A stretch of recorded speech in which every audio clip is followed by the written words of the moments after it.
আসসালামু আলাইকুম ওয়া রাহমাতুল্লাহ।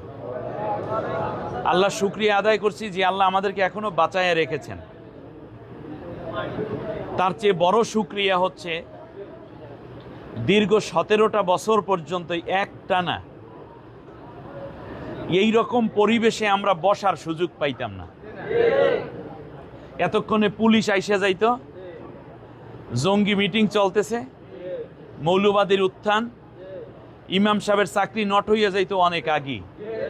কয়েকবার ফোন আসতো, এরপর ধমক, এখানে কেনই প্রোগ্রাম তেরান দেওয়াও কোনো মানুষ আমাদের পরিবেশ ছিল না। আপনারা কি এই কথা ভুলে গেছেন? মানুষ মরার পরে জানাজা পর্যন্ত পরিবেশ দেয়া হয় নাই, জানাজাটা পর্যন্ত পড়তে দেয়া হয় নাই। আমি কি বানাইয়ে কথা বলতেছি? এটা মুসলমানের রাষ্ট্র না?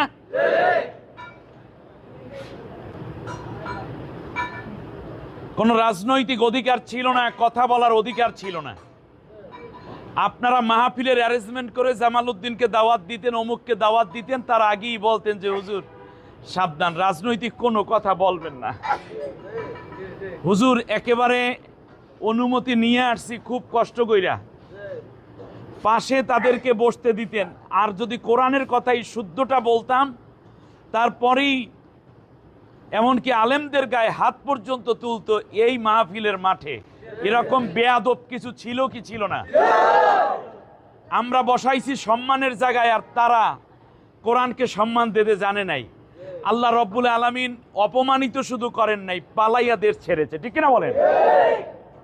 এটা কি আমরা করেছি না আল্লাহ করেছেন? অতুইজ্জু মান তাশা ওয়া তুযিল্লু মান তাশা। আমরা চেয়েছিলাম আপনারা ভালো চালান, কিন্তু যে অত্যাচার হয়েছে, নির্দোষ ছাত্রদের অত্যাচার, ছাত্রদের উপরে অত্যাচার করা হয়েছে, নিরস্ত্র দাঁড়িয়ে আছে, গুলি করছে। আপনাদের এই অঞ্চলে ওইভাবে মারা গেছে কিছু লোক আছে না নাই? এমন যদি হইতো, আমাদের দশমিনাতে এমন হয়েছে, 3 দিন পর লাশ ঢাকা মেডিকেলের মর্গে থেকে এনেছে। আর জানাজা ছিল সকাল 9টায়, কিন্তু সকাল 6টায় জানাজাতে বাধ্য হয়েছে। টিওনো ওসি এরা এসে বলছে রাত 3টায় জানাজা দিয়ে দাও। কি আজীব! সন্তান হারা পিতা যে একটু জানাজা দেবে সেই পরিবেশটা পর্যন্ত দেয় নাই। এত বড় জুলুম এই রাষ্ট্রে হয়েছে। জুলুমের বিদায় হয়ে গেছে, জুলুমেরা জালেমরা পালাইয়া গেছে। যারা আছেন ভালোভাবে থাকেন, আর না হলে আপনাদের অবস্থা ওই রকম, তার চেয়েও খারাপ হতে পারে। অতএব মুসলমান হইয়া ভাই ভাই হইয়া থাকেন, উল্টাপাল্টা করলে আপনাদেরও পালাইতে হবে। আমরা বেশি কিছু বলতে চাই না, তার কারণ হচ্ছে তারাই লজ্জা পাইতেছে। তওবা করেন। জুলুমের সাথে থাকলে আপনিও কিয়ামতের দিন জালেমের সাথে জাহান্নামে যাবেন। বেশ ভালো, পালাইয়া গেল। এখন আমরা যখন একটু খুশি খুশি ভাব, হাসি খুশি সবাই, ধনী গরিব বিরোধী দল, এমনকি সরকারি দলেরও অনেক লোক কইছে হুজুর আমরাও ভালো ছিলাম না। শেষ পর্যন্ত একটু হাসি দেব এমন সময় আবার পানির অ্যাটম বোম হামলা চালাইলো ভারত। বর্ষাকালে পানি ছাইরা দেয়, আর গ্রীষ্মের সিজনে আমাদের পানি তখন তারা বাঁধ দিয়ে রাখে। 54টা নদী, 3200 বাঁধ দিয়ে তারা পানিগুলো আটকাই রাখে। আর যতটুকু তাদের যখন বন্যা হয়, তখন আমাদেরকে পানি ছাইরা দিয়ে আমরা দিলাম কন্যা, হেরা দিল বন্যা। ভালোবাসা পাঠাইয়া দিয়েছে, এইদিকে মানুষ সব শেষ। এইটা কি হলো? ভারতকে বলতে চাই, তোমরা মনে করেছো পানি বন্যা দিয়ে আমাদের ঘরগুলো ডুবাইয়ে দিবা, ফসল নষ্ট করবা, রাস্তাঘাট নষ্ট করবা, এই কারণে মুসলমানরা তোমাদের পায়ে যাইয়া সেবা দেবে? ইম্পসিবল। আমরা এরকম অন্যায় যেমন মানি না, ঠিক অন্যায়ের পরিবেশ আসলে আমরা এগুলো ধৈর্য ধারণ করে পরস্পরে সহযোগিতা করে আমরা পোষাইয়া নেব। এরপরেও কোনো জালেমের কাছে কিংবা কোনো মুশরিকের কাছে মাথা নত করি না। ঠিক না? আমরা প্রয়োজনে এক বাটির খাবার, একজনের খাবার 3 জনে ভাগ করে খাবো, এরপরও হারাম খাবো না। দুর্নীতি, অন্যায়, খুন, ধর্ষণ, ঘুষ, সুদ কি হয় না এই দেশে? এবার আমরা ঘুরে দাঁড়িয়েছি। আমরা ওই ভারতের বিপরীতে বাংলাদেশের মধ্যে 16 কিলোমিটার দূরে ফারাক্কাবাদ, ঠিক 16 কিলোমিটার দূরে আরেকটা ফারাক্কাবাদ দাঁড় করাবো ইনশাল্লাহ। আমাদের পানিও আমরা আটকে রাখবো, তোমাদের পানি আসলেও আর ভিতরে ঢুকবে না। প্রয়োজনে আমরা এক বেলা করে আবার না খেয়ে থাকবো, এরপর রাষ্ট্রীয় কোষাগারে টাকা জমা করব, বিদেশের রেমিটেন্স ভাইরা প্রয়োজনে আবার এই বাঁধের জন্য টাকা দিবে, এরপরে আমরা বাংলাদেশে আবার নতুন বাঁধ তৈরি করব। সবচেয়ে বড় হামলা হয়েছে আপনাদের উপরে, কারণ আপনারা মোমেন বড়। এই জন্য আল্লাহ নবী বলেছেন, আসাদুন নাসি বালা আল আম্বিয়া সুম্মা সালিহুনা সুম্মাল আমসালু ফাল আমসাল। পৃথিবীর বুকে সবচেয়ে বেশি পরীক্ষার সম্মুখীন হয়েছে নবীগণ, এরপরে যারা নেককার তারা, এরপর যার আমল যতটুকু সেইভাবে পরীক্ষা আসছে। আপনাদের উপরে এত পরীক্ষা কেন আসলো? বন্যায় ভেসে গেলেন, এর কারণ হচ্ছে এই যে আপনারা ঈমানের পরিচয় বেশি দিয়েছেন, এই কারণে এই জায়গাটায় আসছি। আপনারা মন খারাপ করবেন না। ডক্টর ইউনূস স্যার সাহেব, আপনি বাংলাদেশের এখন বড় একটি পদে আছেন, এ জাতি আপনার দিকে তাকিয়ে আছে। জাতিসংঘের যে অধিবেশন বসবে, বাংলাদেশে ভারত আগে না জানাইয়া রাত 3টার সময় সমস্ত বাঁধগুলো খুলে দিয়ে 250 বাঁধ একসাথে ছেড়ে দিয়েছে। বিভিন্ন জায়গায় তারা পানিগুলো ছেড়ে দিয়ে আমাদের উপর যে পীড়নটা করলো আগে না জানিয়ে, সেই কারণে যেই ক্ষতি হয়েছে, যত ফসল নষ্ট হয়েছে, রাস্তাঘাট নষ্ট হয়েছে, ঘরবাড়ি নষ্ট হয়েছে, এরপরে হাঁস মুরগি মারা গেছে, গরু ছাগল মারা গেছে, মানুষের ঘরবাড়ি নষ্ট হয়েছে, টিউবওয়েল নষ্ট হয়েছে, জীবন নষ্ট হয়েছে, আসবাবপত্র নষ্ট হয়েছে, ফ্রিজ নষ্ট হয়েছে, দোকান নষ্ট হয়েছে, সব কিছুই হাজার হাজার কোটি টাকার ভর্তুকি ভারতের কাছে জাতিসংঘের মাধ্যমে আপনি দাবি করেন। ভারত আমাদের বন্ধু না শত্রু? ভারতকে যারা বন্ধু বানায় তারাও বাংলাদেশের মানুষের শত্রু। ভারতের 5টা গোলাম বিদায় হয়েছে, বাংলাদেশে যারা আছেন তারাও বাংলাদেশ প্রেমিক হন। 5টা গোলাম হলে এইভাবে বিদায় হতে হবে। মুসলমান হইলে তওবা করেন, অন্য ধর্মের লোক হইলে মিল্লামিশা বাস করার চিন্তা করেন। উল্টাপাল্টা করবেন, আপনাদের বড়টারই খবর নাই, ছোটটা যাইবে কই আল্লাহ জানে। এবারে আমাদের কথায় আসি। আমরা আসছি আপনাদের কষ্টের সাথী হতে। আপনারা আমাদের ভাই, বলেন আপনারা কি ভাই? ভাই ভাইয়ের কষ্টের সময় পাশে না দাঁড়ালে সে কি ভাই হয়? আমি আপনাদের এলাকায় আসি বক্তা, কত পদের খাওয়ন দেন, মাথায় উঠাইয়া রাখেন, কলজার মধ্যে রাখেন। আপনাদের আজকে বিপদ, আমাদের ঘুম নাই। এই ভাইদের কাছে বলছি যে ওই ভাই বোনদের কাছে যাইতে হবে। বলল কি করতে হবে হুজুর বলেন? আমি বললাম টাকা দিতে হবে। প্রত্যেকে টাকা দিস সমানে, যার কাছে যা বলছি, 50,000, 1 লাখ, 10,000, 20,000, 5,000 আমিও দিছি। সবাই মিলে ভালোবাসার একটা ছোট্ট গিফট নিয়ে আসছি। এইটা আসলে বেশি খাবারও না, আবার বেশি অভাব দূরও করবে না, কিন্তু এইটার মধ্যে আছে ভালোবাসা। এটার মধ্যে কি আছে? ভালোবাসা আছে। আমি একটা হাদিস বলি। হযরতে আনাস রাদিয়াল্লাহু তাআলা আনহু রাসূল সাল্লাল্লাহু আলাইহি ওয়াসাল্লামের সবসময় খেদমত করতেন। তো আল্লাহ নবী সাল্লাল্লাহু আলাইহি ওয়াসাল্লামের চুল মোবারক চিরুনি করে দিয়েছে। আল্লাহ নবীর চুল একটু বড় ছিল, একটা সময় বাবরি ছিল। চিরুনির সাথে একটা চুল উঠছে, একটা চুল পাইছে। এই চুলটাকে তিনি সুন্দর করে যত্ন কইরা তারপর একটা রুমালে পেঁচাইয়া বাইন্ধে রাখছে। তার মায়ের কাছে নিয়ে বলছে, আম্মু গো, এইটা রাসূল সাল্লাল্লাহু আলাইহি ওয়াসাল্লামের এক গাছ চুল, একটা চুল। মা এটাকে সুন্দর করে যত্ন করে রাখছে।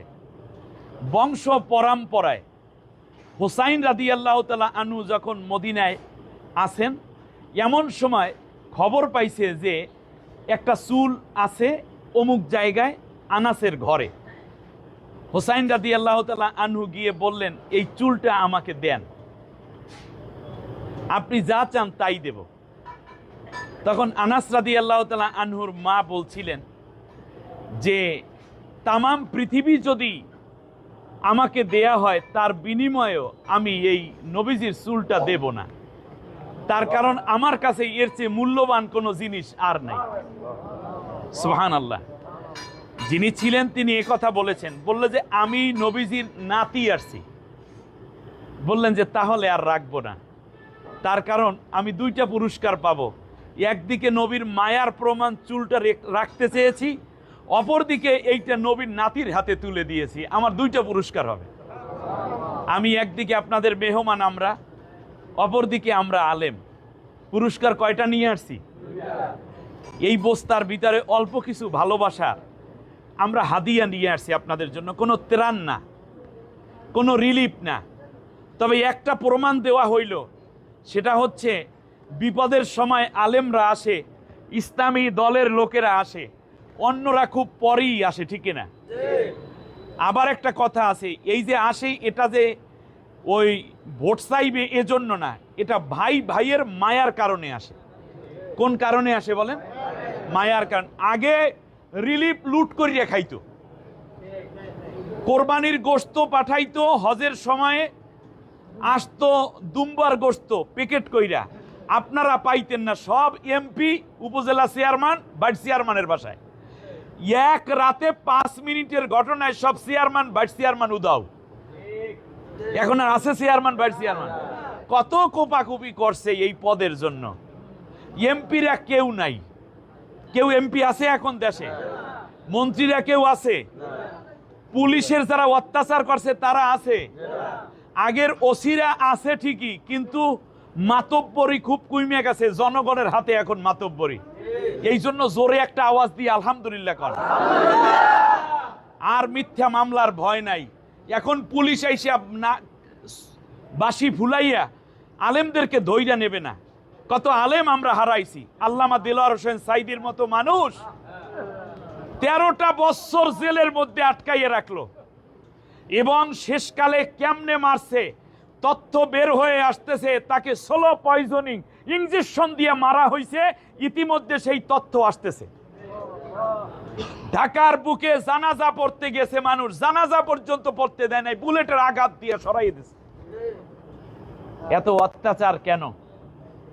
একটু ঘুরে দাঁড়াইছি, হুজুরদেরকে বলি আপনারা আমাদের ভাই, আমরা আপনাদের ভাই। আলেম ওলামা অনেক কষ্ট থেকে বাঁচছেন, পীর মাশায়েখ কষ্ট থেকে বাঁচছেন, পীরদেরও সম্মান ছিল না, ঠিক না বলেন?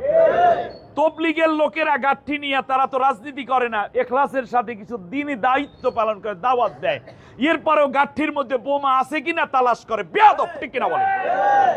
কওমি মাদ্রাসার ছোট ছোট বাচ্চাগুলাকে আল কায়দা তোহমাত দিয়া রাতের বেলায় চুবাইয়া চুবাইয়া তারপরে রিমান্ডে দিত পিচ্ছি পোলাপাইনদেরকে। ভুলে গেছেন আপনারা? শাইখুল হাদিস, ইবনে শাইখুল হাদিস মামুনুল হকের মতো মানুষকে দিনকে দিন রাতকে রাত রিমান্ড দিয়েছে। আমাদের আমির হামজা ভাইকে রিমান্ড দিয়েছে। আল্লামা বাবু নগরী রহমতুল্লাহ আলাই তিনি চলে গেছেন, তাকে রিমান্ড দিয়ে অত্যাচার করেছে। এরকম কত আলেমের গায়ে হাত তুলেছে, শাপলা চত্বরে আলেমদের রক্তে ভেসেছে। সেই জায়গা থেকে আল্লাহ আমাদেরকে বাঁচাইয়া দিয়েছেন। প্রয়োজনে কম খাইয়া থাকবো, কিন্তু আমরা ঈমান নিয়ে, ইসলাম নিয়ে, দেশের স্বাধীনতা নিয়ে থাকতে চাই, ঠিক না বলেন? একটা দল বাদে সব দল এখন ময়দানে কাজ করবে, সবাই মিলেমিশে বাস করব, তাড়াহুড়া করব না। কিন্তু আগে যেইভাবে সন্ত্রাস করা হতো, এখন ক্ষমতা থেকে গেছে, আপনিও যদি চাঁদাবাজি করেন তাতে আপনি তাদের মতোই হয়ে গেলেন। এই এলাকায় কোনো সন্ত্রাস চলবে না, কোনো চাঁদাবাজি চলবে না, দখলদারি চলবে না। আমরা সবাই সাহায্যের হাত বাড়াই দেব, তাহলে আমাদের আর কোনো অসুবিধা থাকবে না। সম্মানিত ভাইরা, আমি আর দেরি করছি না। হ্যাঁ, খালেদ সাইফুল্লাহ হুজুর এলাকা। আহা, মাজলুম আলিম, উপজেলা চেয়ারম্যান হয়েছে, হুজুরেরটাও গেছে, সমানে চলে। আবার দোয়া করলে ঠিক হয়ে যাবে না ইনশাআল্লাহ। আমি শেষ কথাটা বলতে চাই, আমাদের ভাইরা যারা আসছেন তাদের জন্য দোয়া করবেন, যারা সাহায্য সহযোগিতা দিয়েছেন তাদের জন্য দোয়া করবেন। মুসাফিরের দোয়া কবুল হয়, আপনারা মাজলুম হয়েছেন, মাজলুমের দোয়া কবুল হয়। তাহলে আজকের দোয়া কবুলের একটা ভালো সময় আমরা দাঁড়াইছি, ঠিক না? যত আনা প্রাণে চাইছে তা পারি নেই, এই জন্য দায়িত্বশীল ভাইয়েরা রিস্ট্রিক্টেড করে দিয়েছে। তবে আমাদের একটা টার্গেট আছে। আমি শুনেছি যে আপনাদের অনেকের বাড়ি ঘর নষ্ট হয়েছে, ঘর পড়ে গেছে, বিটির মাটি ক্ষয়ে গেছে, টিউবওয়েল নষ্ট হয়ে গেছে, ওইটার পানি তো আর খাওয়া যাইবে না। টিউবওয়েল দরকার আর ঘর দরকার। আমরা চেষ্টা করব আপনাদেরকে এই জায়গাটায় ইনশাআল্লাহ যতটুকু পারি সাহায্য করতে, ইনশাআল্লাহ। মা বোনেরা কষ্ট করে আসছেন। আহারে, মানুষটা মারা যাওয়ার পরে লাশ দাফন করবে এরকম কোনো মাটি ছিল না। আপনারা অনেক প্রত্যন্ত অঞ্চল থেকে আসছেন, আমরা গিয়ে দিতে পারলে ভালো হইতো, আমাদেরকে একটু মাফ করে দিবেন। যদি আপনাদের ঘরে ঘরে গিয়ে জিনিসটা দিতে পারতাম হাদিয়াটুকু, তাহলে আমরাই শান্তি পাইতাম। আপনাদেরকে কষ্ট করে এখানে আনছি, এই জন্য যে কষ্ট হয়েছে, আমাদেরকে এই কষ্টটুকু আল্লাহর রাস্তায় মাফ করে দিয়েন। কারণ হচ্ছে সেবা করলে সেবার মতো করা দরকার। আপনারা আমাকে অনেক ভালোবাসেন ব্যক্তিগতভাবে, ওই ভালোবাসার একটু জবাব দেওয়ার জন্য আসছি, যে আমিও আপনাদেরকে ভালোবাসি, এই প্রমাণটুকু দেওয়ার জন্য। যতটুকু হাদিয়া আছে আল্লাহর হস্তে আমাদেরকে মাফ করে দিয়ে, সীমাবদ্ধতা মাফ করে দিয়ে আপনারা হাসি মুখে গ্রহণ করবেন ইনশাআল্লাহ।